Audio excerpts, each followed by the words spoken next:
Hello guys, welcome back to my YouTube channel lovely के drama explanation. आज मैं my daemon episode 4 का explanation करने जा रही हूँ। हमारी स्टोरी की स्टार्टिंग में हम अपनी मेन लीड को देखते हैं, जहाँ पे हम ये सीन स्टार्ट होता है फ्यूनरल का। इसमें मिसेस जू की फ्यूनरल होती है। वहाँ पे हमारी फीमेल लीड हमारे मेन लीड को जाके प्रपोज करती है, क्या तुम मुझसे शादी करोगे। वो उसे मिसेस जू की द्वारा दी गई उसी रिंग को निकाल के उसे प्रपोज करता है। सभी देख के खुश हो रहे होते हैं। कुछ लोग तो ये सब सुन के बहुत ही ज़्यादा गुस्सा कर रहे होते हैं, क्योंकि सभी शॉक होते हैं और बिल्कुल हैरान हो चुके होते हैं। बट हमारा मेन लीड दोही को मना कर देता है कि मैं शादी नहीं करूँगा। ये सब सुन के और भी ज़्यादा शॉक हो जाते हैं और सभी लोग दोही के बारे में बातें करने लगते हैं कि देखो, दोही को ये पसंद नहीं करता। और फिर दोही वहाँ से चली जाती है। उसके पीछे उसका बॉडीगार्ड भी जाने लगता है। तो उससे कहते हैं कि तुम मेरे पीछे क्यों आ रहे हो। तो उससे कहते तो हमारा डेमन उससे कहता है कि मैं अपनी पर्सनल लाइफ और अपने वर्क लाइफ दोनों सेपरेट रखता हूँ। मैं तुम्हारा बॉडीगार्ड हूँ, मैं तुम्हारे साथ चलूँगा। और ये सब कुछ उसके फैमिली वाले देख के तो बहुत ही ज़्यादा हैरान थे और वो लोग वहाँ से चले जाते हैं। फिर हम देखते हैं घर में, जहाँ पे जस्टिन और अस्टिन दोनों फाइट कर रहे होते हैं बियर के लिए।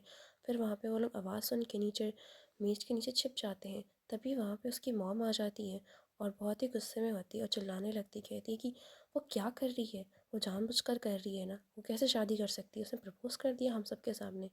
और फिर गुस्से में ड्रिंक करने लगती है और वहाँ पे बैठ जाती है चेयर पे और कहती है कि अब हमें क्या करना चाहिए, कि हम कोई लीगल एक्शन नहीं ले सकते हैं उनके ऊपर। वो अपने भाई से बोल रही होती है कि हम मैं तो अपनी माँ की बेटी हूँ ना, और हम लोग कोई भी एक्शन ले तो सकते हैं ना। तो उसका भाई बताता है कि नहीं, हम लोग कुछ भी नहीं ले सकते, हम अपनी माँ की ज़ायदाद में से कुछ भी नहीं पा सकते। तभी वो उन गॉगल्स को देख रहा होता है और हमें एक 12 साल का पुराना सीन दिखाया जाता है, जिसमें वो अपनी माँ से माफ़ी मांग रहा होता है और कहता है कि मैं ड्रंक था, माँ मुझे माफ़ कर दो, मुझसे गलती होगी। बट वहाँ पे मिसेस जू से माफ़ नहीं करती है, कहती है कि जो तुमने किया उसका तुम्हें भरना पड़ेगा। और वो वही चीज़ को याद कर रहा होता है। तभी उसकी वाइफ कहती है कि तुम एक कॉर्नर में खड़े होना, तुम्हें मिसेस जू ने तुम्हें एक कॉर्नर घर से बाहर कर दिया। फिर बाहर उसी का बेटा सिगरेट पी रहा होता है और सिगरेट पीने के बाद उसे थ्रो कर देता है और वो अपने पैरों से मिसेस जू वही बटरफ्लाई को कुचल देता है। फिर हम देखते हैं दो ही जो कार में बैठी होती, कहती कि मैं चिल कर रही हूँ। तो वो कहता है कि तुम पीछे क्यों बैठी हो, तुम अगर खुश हो तो कहती है कि ये मेरी जगह है जहाँ पे मुझे बैठना चाहिए। तो उससे कहता है कि लगता है तुम परेशान हो। तो वो उससे कहती कि नहीं, मैं बिल्कुल परेशान नहीं हूँ, तुम्हें मेरे लिए फिक्र करने की ज़रूरत नहीं है। डेमन बोलता है कि तुम क्या हो गया है, तुम इतनी सीरियस क्यों हो। रूही से बोलती है कि मैंने तुम्हें सीरियस में कुछ भी प्रपोज नहीं किया था, तुम्हें सीरियसली लेने की ज़रूरत नहीं है। तो उससे वो कहता है हाँ, मैंने सीरियस नहीं लिया। तो रूही कहती है कि कुछ म्यूज़िक ऑन करो, मुझे सोना है। तो वो म्यूज़िक ऑन करता है और सारे गाने मैरी मी करके बज रहे होते कि मुझसे शादी करोगी, हम कब शादी कर रहे हैं। वो उससे कहता है कि नेक्स्ट सॉन्ग लगाओ, और जितने भी सॉन्ग लगाता है वो सारे के सारे शादी बेस्ड होते हैं। तो वो उसे बहुत ज़्यादा गुस्सा आ रहा था और कहती है कि बंद कर दो ये सॉन्ग्स और मुझे शांति से लेटने दो, मुझे नींद आ रही है। तो फिर वहाँ पे डेमन सॉन्ग्स को बंद कर देता है। कुछ देर के बाद वो लोग घर आ जाते हैं और वो कहता है कि मैं भी तुम्हारे साथ आऊँ। तो उससे कहती है कि नहीं, तुम्हें आने की ज़रूरत नहीं है। और वो चली जाती है। वहाँ पे एक एनवेलप होता है जो मिसेस जू का होता है, जो दोही के लिए लिखा होता है। तो उसे वो देखता है और फिर दाही जब घर के अंदर आती है और उसे बहुत ही ज़्यादा गुस्से में कह रही होती है कि मैं तो उसे शूट करने का दिल कर रहा है और मैं बिल्कुल भी हर्ट नहीं हो रही कि उसने मेरा प्रपोजल एक्सेप्ट नहीं करा। वो एनवलप लेके बाहर खड़ा होता है कि मैं बेल बजाऊं कि ना बजाऊं। और उसके गुस्से को देख के सोचता है कि नहीं नहीं, अब मुझे बेल नहीं बजाना चाहिए। वो कितनी ज़्यादा गुस्से में, और ये तो बिल्कुल भी राइट टाइम नहीं है। और फिर वहाँ से वो दबे पैर भागने लगता है। और तभी वहाँ पे फिर बेल साउंड आती है तो उसे लगता है कि जुम ने सारी बातें सुन तो नहीं ली। और फिर जब वो कैमरे में देखती है कि बाहर तो सियो है, तो वो खोलती है दरवाज़ा और सियो का आता है और उसे कहता है कि तुम कैसी हो, तुम क्यों इतनी खतरे में पड़ रही हो। वो बता बोलती है कि मिसेस जू, जो मेरी वजह से उनको ये सब कुछ झेलना पड़ा, मेरी वजह से उनकी मौत हुई, मैं नहीं जानती उन्हें किसने मारा, बट मैं ये पता लगाऊंगी। तो वो उसे कहता है कि तुम्हें इन सारे मामलों से दूर रहना चाहिए, ये तुम्हारे लिए अच्छा नहीं है, वो कल्प्रिट तुम्हारे भी पीछे पड़ा है। तो वो उससे कहती है कि मुझे पता है, और मुझे उनके बारे में जानना है कि उनको किसने मारा है। तो वो उसे कहता है कि तुमने जिस बंदे को आज गुआन को प्रपोज़ किया, तुम तो उसके साथ एक ही बार डेट पे गई थी, तुम्हें वो कैसे इतना अच्छा लग गया? तो वो उसे कहती है कि मुझे वो पसंद नहीं है। तो वो उससे कहता है फिर तो जब तुम्हें पसंद उसके लिए कोई फीलिंग्स नहीं है तो तुमने उसे प्रपोज़ ही क्यों किया? तो उसे बताती कि उसने हमेशा मुझे बचाया है, तो मुझे लगता है कि वो सबसे मुझे बेहतर बचा सकता है और हमेशा मेरा ख्याल रख सकता है। तो वो उसे कहता है बट वो भरोसे के लायक तो नहीं है, क्या तुमने इसी वजह से उसे अपना बॉडीगार्ड बनाया है? तो दोही कहती है कि हाँ, तभी मैंने उसे अपना बॉडीगार्ड बनाया है। वो भरोसे के लायक है और सबसे बेहतर भी है। सो अक्सर दाही के उसके बारे में बताती है। तभी हम अपने डेमन को देखते हैं जो अपने ऑफिस में एंट्री मारता है। पार्क से कहता है कि तुम मेरे ऑफिस में क्या कर रहे हो? तो पार्क उससे कहता है कि तुम्हारा ऑफिस मेरे ऑफिस से बहुत अच्छा है ना, तभी मैं तुम्हारे ऑफिस में हूँ। फिर उसके पास जाता है और पूछता है कि तुम्हारा दिन कैसा रहा? तो उससे बताता है कि आज मैं एक फ्यूनरल में गया था बट वो तो एक पार्टी के जैसा ही था बिल्कुल। तो तुमने वहाँ पे एंजॉय किया? तो उसने बताया कि क्या एंजॉय करूँ मैं? ये गुआन उसे बताता है कि दोई ने मुझे आज प्रपोज़ कर दिया। तो ये सुन के पार्क तो बिल्कुल शॉक हो जाता है और कहता है ये तो बिल्कुल बॉडीगार्ड की लव स्टोरी वाली मूवी के जैसा हो गया है। ये तो बिल्कुल हमारी इस मूवी के एक बिल्कुल सीन के जैसा जा रहा है। तुम चाहो तो तुम अपनी लव स्टोरी बना सकते हो। तो गुवान कहता है कि डेविल तो कभी भी प्यार में नहीं पड़ते और मैं एक इंसान के साथ कैसे प्यार कर सकता हूँ, और शादी बिल्कुल नहीं। गुवान पार्क की बातें सुन के उसे धक्का दे देता है और बट वहाँ पे पार्क उसे कहता है रूल नंबर 1, तुम उसके प्यार में पड़ जाओ और तुम उसके साथ रह सकते हो। ये सारी बातें सुन के तो हमारा गुवान बहुत ही ज़्यादा इरिटेट हो चुका होता है। हम ज़ोए को देखते हैं जो सोफ़े पे लेटने जा रहा होता है। तो दोई उसे कहती है कि तुम क्या कर रहे हो, तुम यहाँ पे मत सो। तो सोए उसे कहता है मैं तुम्हारी प्रोटेक्शन के लिए आज रात यहीं पे रुकना चाहता हूँ। तो दोई कहती है कि मुझे कुछ नहीं होगा, मैं बिल्कुल ठीक रहूँगी, तो मेरे लिए परेशान मत हो, चलो तुम जाओ, तुम जाके घर पे अच्छे से सो, यहाँ पे तुम सही से नहीं सो पाओगे। तो फिर सोई जाने लगता है उसकी बातों को कहने की वजह से। फिर दोई से बाहर छोड़ के आती है। एक उससे कहता है कि कोई प्रॉब्लम हो तो मुझे ज़रूर कॉल करोगी? तो दोही कहती है कि हाँ हाँ मैं कॉल करूँगी, जाओ तुम परेशान मत हो। फिर दोही अपने कमरे में आती है, अपने आप से कहती कि आज मैं फिर अकेले हो गई, और कहती अरे रे मैं ऐसी नहीं सोच सकती। फिर वो फ़ोन में एक मैसेज को देखती है और उस चैट को देखने के खोलती है और उसमें देखती है तो उसमें वही उसकी और दोही की पिक्चर्स होती है गियोंग को प्रपोज़ करते हुए। वहाँ पे एक आर्टिकल लिखा होता है जिसमें दोही के बारे में लिखा होता है। जिस आर्टिकल को देख के दोई का दिमाग तो ख़राब हो रहा होता, कहती कि ये क्या है, ये कैसे हो गया। फिर हम गुवान को देखते हैं ऑफिस में जो अपने पेपर्स पे सिग्नेचर कर रहा होता है। वहाँ पे पार्क्स भी उसके साथ बोल रहा होता है कि मैं इन सारे काम को कैसे छोड़ सकता हूँ, बट ये सारे काम भी मुझे करने पड़ेंगे। तो पार्क उसके प्रपोज़ल के बारे में ही बात कर रहा होता है। तभी वहाँ पे ओंगा आ जाती है और जिसने भी उस प्रपोज़ल का पढ़ लिया होता है और उसके सर पे सामने वो तलवार रख के पूछती है ये क्या है। गुवान गुवान उसे कुछ नहीं पता था। तभी वहाँ पे दोही का कॉल उसे आ जाता है और दोही से वो कहता है कि हाँ मुझे तुमसे मिलना है और मिल के हम बात करते हैं। दोही भी उसे कहती कि हाँ जल्दी आओ। तो उससे मिलते हैं और वहाँ पे दोही से कहती है तो ये देखो, उसे वही प्रपोज़ल दिखाते हुए कहती है कि कितना एम्बैरेसिंग है, तुमने तो मुझे सबके सामने मना कर दिया था ना। तभी गुआन उससे कहता है कि तो मेरे अलावा तो वहाँ पे बहुत सारे लड़के थे ना, तुमने मुझे क्यों प्रपोज़ किया? उस लड़के को प्रपोज़ करना चाहिए जो लड़का तुमसे शादी करने में इंटरेस्टेड हो, बट मैं तो तुमसे शादी करने में बिल्कुल भी इंटरेस्टेड नहीं हूँ। तो ये सब सुन के बहुत ही ज़्यादा गुस्से में आ जाती है और कहती है अगर तुम दुनिया के आखिरी लड़के भी हुए ना, मैं तुमसे कभी भी शादी नहीं करूँगी, ये याद रखना। तब कह के दोई वहाँ से जाने लगती है तो गुआन उसे रोक लेता है और कहता है कि क्या तुम्हें किसी और प्रॉब्लम में पड़ना है क्या? तो गुआन उसे फिर ड्राइव करते हुए ले जाता है बट वहाँ पे दोही परेशान लग रही होती है और वो कहती है कि अब तो मैं असली दुनिया में कोई नहीं रह गया, मिसेस गो भी चली गई, अब मुझे कोई प्यार करने वाला नहीं रह गया। और ये सब कुछ गुआन भी सुन रहा होता है, जिसे सुन कर के उसे भी उसकी दुख का एहसास होता है। और तभी वहाँ पे दोही सो जाती है, उसे नींद आ जाती है। गुआन उसे देखने लगता है और उसकी आंखों को ही देख रहा होता है जैसे कि उसमें गुम हो गया हो बिल्कुल। गुआन दोही की तरफ उसका हाथ पकड़ता है और उसके हाथ को पकड़ता है, कुछ देर के बाद फिर हटा लेता है और फिर उसके गाड़ी को ड्राइव करने लगता है और उसे सेफली उसके घर पहुंचा देता है। और वहीं पे गाड़ी को रोकता है और वो एनवेलप उसके बैग में डाल देता है। दोही तो बिल्कुल नींद में होती है, उसे कुछ पता नहीं चलता है। तो वो सोचता है कि मैं उसे कैसे जगाऊं। तो वो गाड़ी को दोबारा से तेज़ी से ब्रेक लगाता है जिससे कि दोही की नींद खुल जाती है और दोही कहती कि तुम आराम से गाड़ी नहीं चला सकते हो। तो गुवान उससे कहता है कि तुम इतनी तेज तेज कराटे ले रही थी। तो दोही से देख के कहती है क्या, मैं कराटे लेती हूँ, तुम्हें क्या लगता है? फिर उसको उसके घर तक छोड़ने के लिए जाता है, उसके रूम तक। तो उससे कहती कि चले जाओ, अब मैं जा सकती हूँ। तो वो उससे कहता है नहीं नहीं, तुम अंदर जाओ, मैं बाहर खड़ा हूँ तुम्हारे ध्यान को रखने के लिए। तो दोही उसे देखते हुए फिर अंदर चली जाती है।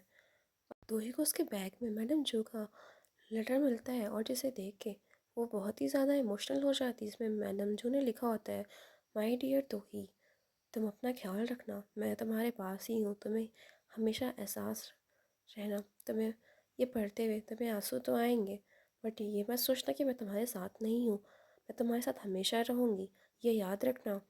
और ये सुन करके, लेटर को पढ़ के बहुत ही ज़्यादा इमोशनल हो जाती है।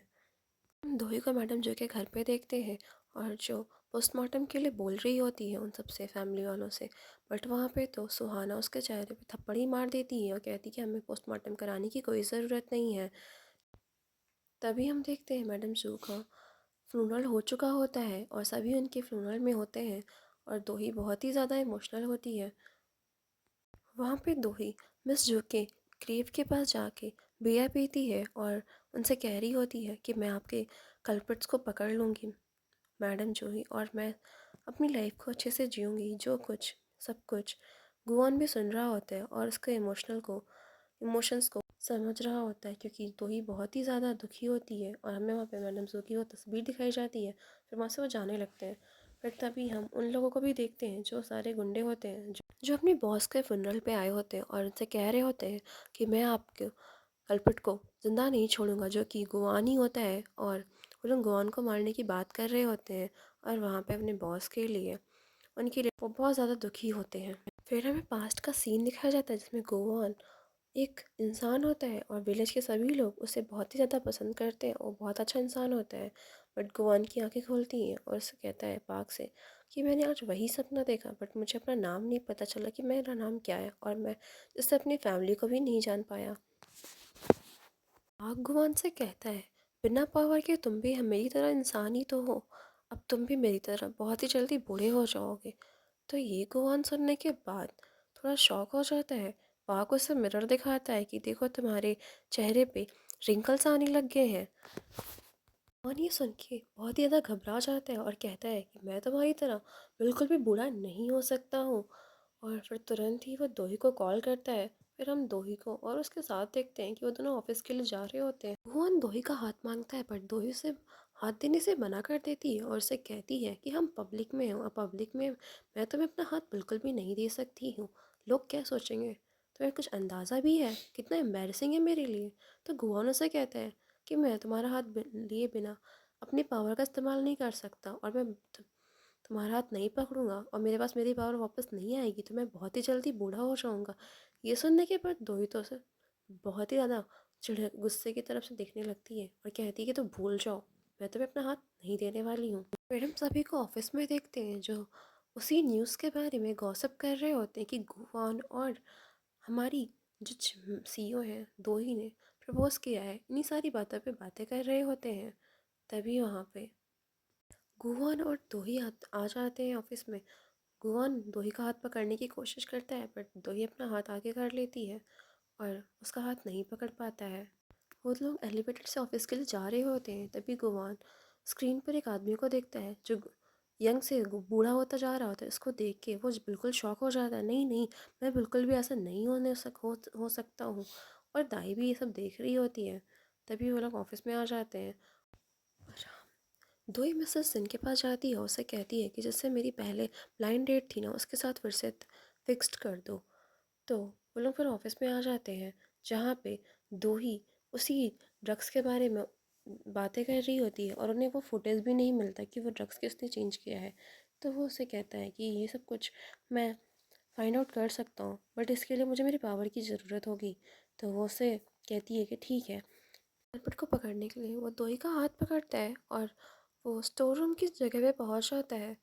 वहाँ पे कलीग्स बातें कर रहे होते हैं दोही और उसके बॉडीगार्ड के रोमांस के बारे में, जो सब कुछ सुन करके दोही और कुवंग तो बहुत ही ज़्यादा एम्बैरसिंग फील कर रहे होते हैं और बहुत ही ज़्यादा क्लोज होते हैं एक दूसरे के साथ में। तभी दोही के हाथों से कुछ चीज़ें गिर जाती हैं, जिससे वहाँ पे स्टोर रूम में शोर होता है। ये सारा शोर वो लोग भी सुन लेते हैं और उन्हें डर लगने लगता है और सोचते हैं कि वहाँ पे कोई बड़ा सा चूहा आ गया है, और उन डंडा लेके खड़े हो जाते हैं सामने स्टोर रूम के। गुआंग अपनी उसकी पावर यूज़ करके बाहर आ जाता है, बट वो दोनों जैसे वो हक कर खड़े होते हैं, तो दोही उसे तेज से धक्का देके अलग बैठा देती है, जिससे गुआंग का दिमाग ख़राब हो जाता है और उसे कहता है कि मैं तो तुम्हारे साथ कुछ कर नहीं रहा हूँ, बट तुम क्यों सोच रही हो कि मैं तुम्हें क्लोज आने की कोशिश कर रहा हूँ। तो ये किससे कहती है, हम पब्लिक में हैं और लोगों को हमारे बारे में गलत लगेगा, और वैसे भी तुमने तो मेरा प्रपोज़ल मना कर दिया है ना, तो तुम्हें मेरा हाथ पब्लिक में पकड़ने की ज़रूरत नहीं है करना चाहिए। तो उसके क्लोज आता है, बट अपना हाथ वो झटका लेती है और फिर वो लोग ऑफिस के लिए अंदर जाते हैं। फिर हम उसी किलर को देखते हैं जो कि अपने घर में होता है और उसके पास दोही की सारी इन्फॉर्मेशन होती है, जिसने मिसेस जू को मारा होता है। हम गुआंग को ऑफिस में देखते हैं, जहाँ पे एक एम्प्लॉय उससे पूछती है कि आज तुम हमारे साथ ड्रिंक करने चलोगे क्या, और तुम बहुत ही ज़्यादा हैंडसम हो, उसको तारीफ़ कर रही होती है, तो वो मान जाता है। अगले सीन में हम किंग बॉस के गुंडे को देखते हैं, जो उसका आदमी होता है, और वो लोग सभी लोग कैफ़े में खाना खाने के लिए आए होते हैं। उसी क्लब में एक बटर आता है और उसके सामने एक एनवेलप रख जाता है, और अभी भी वो किंग बॉस का जो आदमी होता है वो बहुत ज़्यादा गुस्से में होता है, क्योंकि उससे अभी गुआंग के बारे में कुछ भी पता नहीं चला होता है। और उसके सामने जो एनवेलप होता है, उस एनवेलप को उठाता है और उसमें उसे देखता है और उसे पता चलता है कि ये सब करने वाला कोई और नहीं, उसमें उस एनवेलप में लिखा होता है कि वो दोही का बॉडीगार्ड है, जिसने किंग बॉस को मारा है। और ये कोई और नहीं करता है, ये बटर वो वही बटर होता है जो मिस क्यों का किलर होता है। पास्ट के सीन में दिखाया जाता है एक सस्पिशियस आदमी को, जिसका मैं चेहरा तो नहीं दिखाई देता है। वो मिस यू के सामने खड़ा होता है और वो मिस क्यों से डांट रही होती है कि तुमने जो गलत काम किए हैं उसके लिए तुम्हें पे करना पड़ेगा। और वो कोई और आदमी, वही आदमी मिस क्यू के टैबलेट्स को बदल देता है, हमें ये दिखाया जाता है, और जिसकी वजह से मिस क्यू की मौत हो जाती है। फिर हमें प्रेजेंट का सीन दिखाया जाता है, दो ही उसी फुटेज को देख रही होती है, बट उस फुटेज में कुछ भी नहीं दिखाया जाता। उस स्ट्रेस में होती है तो वो कैंडीज़ को निकाल के खाती है, बट उसे उस फुटेज में कुछ भी नहीं दिखाया जाता, और उसे बार बार इधर से उधर करके देख रही होती है, बट उस फुटेज के आगे कुछ भी नहीं, क्योंकि उस फुटेज के आगे का टाइम डिलीट कर दिया गया होता है। दोही को सोई का कॉल आता है और सोई को उसे बताता है कि मैडम जो कि लैपटॉप में कुछ भी नहीं, क्योंकि लैपटॉप की सारी चीज़ें डिलीट कर दी गई हैं। तो ये सुनने के बाद दोही कहती है कि कोई बात नहीं। वो सोई कहता है कि तुमने लंच तो नहीं किया होगा ना, डिनर मेरे साथ कर लो डिनर। तो वहाँ पे युवांग उसे कहता है नहीं नहीं, आज हमारा कोई और प्लान है। तो वहाँ पे दोही उसे मना कर देती है कि नहीं, मैं भी बिज़ी हूँ, बाद में हम तुम्हारे साथ डिनर करेंगे। दोही और गुआंग को कैफ़े में देखते हैं, जहाँ पे सभी लोग ड्रिंक कर रहे होते हैं, और सभी एम्प्लॉइज़ तो थोड़ा डर रहे होते हैं, क्योंकि वो वहाँ पे मैम भी होती हैं। उससे तो लग रहा होता है कि बॉडीगार्ड अकेले आएगा, बट वहाँ पे वो गुआंग बताता है कि मैं तो मैम का बॉडीगार्ड हूँ ना, मैम को अकेले छोड़ के तो नहीं जा सकता ना कहीं भी। तो सारे एम्प्लॉई वहाँ पे अच्छे से हंसते हुए बातें कर रहे होते हैं मैम से, और वहाँ पे सभी बहुत ही ज़्यादा ड्रिंक करते हैं, सारे के सारे एम्प्लॉई ड्रिंक तो बहुत ही ज़्यादा, और मैम को भी ड्रिंक सर्व करते हैं। तभी वहाँ पे गुआंग सभी को खाते हुए देख के मैम का हाथ पकड़ लेता है, और दोही भी को डर लग रहा होता है कि कोई इसे देख ना ले। बट दोही घबरा रही होती है कि किसी ने हमें नोटिस किया तो क्या होगा, सभी हमारे बारे में गलत सोचेंगे। बट कोई इसे देख तो नहीं पाता है, और वो दोही का हाथ पकड़ा ही होता है। तभी वहाँ पे एक एम्प्लॉई गुआंग से पूछता है कि हमारी मैम दोही को पसंद नहीं करती हो क्या। तो गुआंग उसे बताता है कि नहीं, मैं उसे बहुत ज़्यादा पसंद करता हूँ, पर पसंद करने का मतलब ये तो नहीं है कि मैं उससे शादी कर लूँ। ये सुन के दोही को तो गुस्सा आ जाता है। कैफ़े से बाहर आ जाती है और उससे कहती है गुआंग मेरे पीछे मत आओ, और तुम बहुत ही ज़्यादा बुरे हो, और मुझसे मेरे पीछे आने की ज़रूरत नहीं है, ठीक है। और फिर गुआंग भी उसके पीछे नहीं जाता है, और फिर दाई भी अकेला छोड़ के चला जाता है। तो फिर दाई से फ़ोन लगाने लगती है कि वो कहाँ है, ये कितनी सस्पिशियस जगह है। तो गुआंग को भी लगता है कि मुझे दाई के पास जाना चाहिए। तभी वहाँ पे किंग बॉस के गुंडे आ जाते हैं, जो उसको चारों तरफ से घेर लेते हैं। पर वहाँ से भागने की कोशिश करता है, वो पेपर उठा के उन लोगों को डराने की कोशिश करता है, बट उसके पास तो पावर था नहीं, तो पेपर फेंक के वहाँ से भागने लगता है। और दोही से कॉल कर रही होती, बट उसका फ़ोन कैसे उठे, फिर गुआंग का फ़ोन गिर जाता है। तभी वहाँ पे किंग बॉस का एक आदमी गुआंग के सर पर मार देता है, जिससे उसके सर से ब्लीडिंग होने लगती है और दोही भी वहाँ पे आ जाती है। और ये सब देख के दोही तो बिल्कुल शॉक हो जाती है और बहुत तेज़ से चिल्लाती है और अपने बैग में से कुछ चीज़ें बाहर निकालती है, बट वो काम नहीं कर रही होती है। फिर वो गन बाहर निकालती है जिसमें वो एक गैस होती है, उस गैस से लोगों को थोड़ी देर के लिए दूर कर देती है। और तभी गुआंग उसका हाथ पकड़ लेता है और जिससे उसके पास उसकी पावर आ जाती है। और उसे तभी जो भी उसे चोट लगी होती है वो धीरे धीरे वो हील हो जाता है और वो बिल्कुल पहले जैसा हो जाता है और ठीक हो जाता है। ये सब कुछ देख नहीं पाते वो लोग। वहाँ पे बहुत ही जल्दी से चुटकी बजाते ही उसके वहाँ पर लाइटनिंग हो जाती है और गुआंग उसे कहता है कि बस तुम मुझ पर ट्रस्ट रखो और मैं इन लोगों को भगा दूंगा। फिर गुआंग और उसके साथ म्यूज़िक ऑन करता है, उसके साथ डांस करने लगता है और जिससे कि वहाँ पे किंग बॉस के गुंडे भी थोड़ा डांस करने लग जाते हैं। बट वो गुंडा कहता है कि तुम लोग क्या कर रहे हो। और तभी गुआंग दोई से कहते हैं कि मैं तुम्हारे साथ डांस कर रहा हूँ। और डांस करते करते वो सबकी पिटाई कर देता है और सबको बहुत ही बुरी तरीके से मारता है।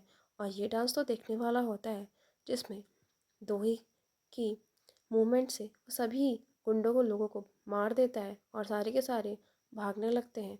और फिर वो दोनों इससे बहुत ही ज़्यादा क्लोज आ जाते हैं और वहाँ पे फ्लावर्स की बारिश होने लगती है। यहीं पे हमारे इस एपिसोड की एंडिंग हो जाती है। Thank you for watching guys. इनका लाइक करना एंड कमेंट करना, सब्सक्राइब करना मेरे चैनल को मत भूलना।